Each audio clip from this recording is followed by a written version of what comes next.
ہم سب بہت اداس ہو جائیں گے۔ شیریں نے محبت سے ان کے ہاتھ تھامتے ہوئے کہا، آپ کی محبت اور چاہت میرے لیے بہت بڑا تحفہ ہے اور میں اس کے لیے شکر گزار ہوں۔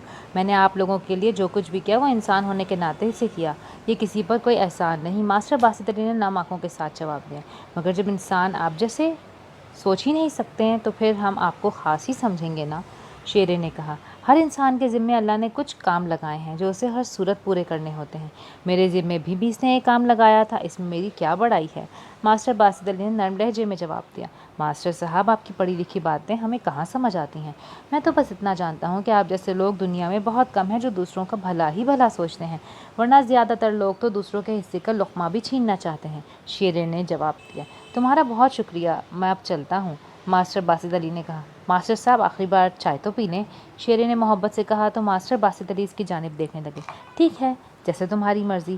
ماسٹر باسط علی نے مسکرا کر کہا اور شیرہ جلدی سے چائے بنانے لگ گیا۔ اوئے جمالے، جلدی سے الماری میں سے دھلا ہوا کپ پلیٹ نکال، آج ماسٹر صاحب کو سب سے بڑھیا چائے پلانی ہے تاکہ انہوں نے ہماری آخری چائے کبھی نہیں بھولنی۔ شیریں نے قدرے جذباتی انداز سے کہا، ماسٹر صاحب کہاں جا رہے ہیں؟ چھوٹے نے گھبرا کر پوچھا، ہم سب سے بہت دور، اب ہم ان کو کبھی نہیں دیکھ پائیں گے، وہ یہاں نہیں آئیں گے۔ شیریں نے کہا تو سب لڑکے پریشان ہو کر ماسٹر باسط علی کے گرد اکٹھے ہو گئے اور ان سے مختلف سوالات کرنے لگے۔ ماسٹر باسط علی نے مطمئن کرانے لگے، وہ چائے پی کر سب سے مصافحہ کر کے باہر آ گئے۔ اتنی محبتوں پر ان کا دل بھر آیا اور آنکھوں میں نمی جمع ہونے لگی۔ ماسٹر باسط علی سڑک پر چلتے ہوئے متلاشی نظروں سے ادھر ادھر دیکھنے لگے۔ وہ آہستہ آہستہ چلتے ہوئے بس اسٹینڈ کی جانب چلنے لگے۔ بس پر سوار ہونے سے پہلے وہ پھر ادھر ادھر دیکھنے لگے جیسے انہیں کسی کا انتظار ہو۔ باؤجی، بس چلنے کو تیار ہے، اگر اس میں سوار ہونا ہے تو جلدی کریں ورنہ راستہ چھوڑ دیں، کنڈکٹر نے بڑے خفگی بھرے انداز سے کہا۔ وہ کافی دیر سے اس کے سوار ہو جانے کا انتظار کر رہا تھا۔ ماسٹر باسط علی مایوس دل کے ساتھ بس میں سوار ہو گئے۔ سائیں سے نہ ملنے کا انہیں بہت دکھ تھا، نہ جانے کیوں وہ اس سے آخری بار ضرور ملنا چاہتے تھے اور یہ خواہش ان کے اندر بہت شدید ہوتی جا رہی تھی، مگر سائیں کا کوئی اتا پتہ نہیں تھا۔ وہ مایوس سے بس کی کھڑکی سے باہر دیکھنے لگے۔ بس آبادی سے نکل کر کچے پکے رستوں پر ہچکولے کھاتے ہوئے چلنے لگی تو اچانک ماسٹر باسط علی کی نظر ایک درخت کے نیچے بیٹھے ہوئے سائیں پر پڑی۔ وہ ایک دم خوش ہو کے کھڑے ہو گئے۔ بس یہیں روک دو، مجھے یہاں ہی اترنا ہے۔ ماسٹر باسط علی نے قدرے بلند آواز میں شور مچاتے ہوئے کہا۔ کنڈکٹر نے غصے سے ان کی جانب دیکھا اور بس کو روک دیا۔ ماسٹر باسط علی جلدی سے بس سے نیچے اترے اور قدرے بھاگتے ہوئے سائیں کے پاس آ گئے۔ آپ کہاں تھے؟ میں آپ کو ہر جگہ ڈھونڈتا رہا۔ ماسٹر باسط علی نے سائیں سے شکایتی لہجے میں کہا، ماسٹر تو نے مجھے سچے دل سے ڈھونڈا اور میں تجھے مل گیا، ساری بات تو تیرے سچے من کی ہے نا؟ سائیں نے مسکرا کر کہا، ہاں آج میں جا رہا ہوں، دعا کرنا کہ وہ۔ ماسٹر باسط علی نے جملہ ادھورا چھوڑ دیا، اگر تو اپنے من کو صاف کر کے گیا تو سب راستے صاف ملیں گے، من میں ذرا سا بھی شک، ذرا سا بھی کھوٹ ہوا تو ہر چیز کیچڑ میں لت پت ہو جائے گی۔ سائیں نے نرمی سے جواب دیا، مجھے بہت ڈر لگ رہا ہے، نہ جانے کیوں سوچتا ہوں کہ اس منہ سے اس کا سامنا کروں گا اور اس سے کیا بات کروں گا، اور اگر اس نے مجھے دیکھ کر منہ پھیر لیا تو پھر کیا کروں گا، میں کہاں جاؤں گا؟ ماسٹر صاحب نے اپنے دل میں پیدا شدہ خدشات اس کو بتائے۔ ماسٹر ایک بات پلے باندھ لے، بندہ جو سوچتا ہے وہ ہوتا نہیں اور وہ ہوتا ہے وہ سوچتا نہیں، یہی زندگی کا نچوڑ ہے اور یہی بندہ بشر کی کہانی ہے، انسان کے پاس اپنا کچھ بھی نہیں۔ سدا نہ باغیں بلبل بولے، سدا نہ باغ بہاراں، سدا نہ ماں پہ حسن جوانی، سدا نہ صحبت یاراں، مان نہ کجے روپ گھنے دا، وارث کون حسن دا، سدا نہ رہسن شاخاں ہریاں، سدا نہ پھل چمن دا، سدا نہ رستے بازاریں وکسی، سدا نہ رونق شہراں، سدا نہ موج جوانی والی، سدا نہ ندیاں لہراں، سدا نہ لاٹ چراغاں والی، سدا نہ سوچ چمگاں، سدا اڈاراں نال قطاراں، وسن قط کنگلاں، سدا نہ چوپے پا محمد، رل مل بہنا سنگا۔ اب تو جا، رب رکھا، وقت بہت گزر گیا اور اس کے پاس جلدی پہنچنے کی کوشش کرنا، دیر ہو گئی تو ساری زندگی پچھتاتا رہ جائے گا، سائیں نے ذومعنی انداز میں کہا اور ماسٹر باسط علی حیرت سے سائیں کی جانب دیکھنے لگے۔ اس کا کیا مطلب ہے؟ ماسٹر کچھ باتیں وقت سے پہلے بتا دی جائیں تو بڑے مسئلے پیدا ہو جاتے ہیں، تو بس اس تک پہنچنے کی کوشش کر، جا اب چلا جا، سائیں اس کے ساتھ کھڑا ہوتا ہوا بولا۔ ماسٹر باسط علی نے مصافحے کے لیے پہلی بار اپنے ہاتھ اس کی جانب بڑھائے، سائیں کے ہاتھ اتنے یخ تھے اور چھونے میں روئی سے بھی زیادہ نرم محسوس ہوئے، ایسے ہاتھوں کا لمس ماسٹر نے زندگی میں پہلی بار محسوس کیا تھا۔ ان ہاتھوں کی لطافت اس کے رگ و پے میں اتر گئی، اس نے جھرجھری لی اور ان کے سارے جسم میں ایک عجب سی برقی لہر دوڑ گئی اور سارا جسم کپکپانے لگا۔ اللہ نگہبان!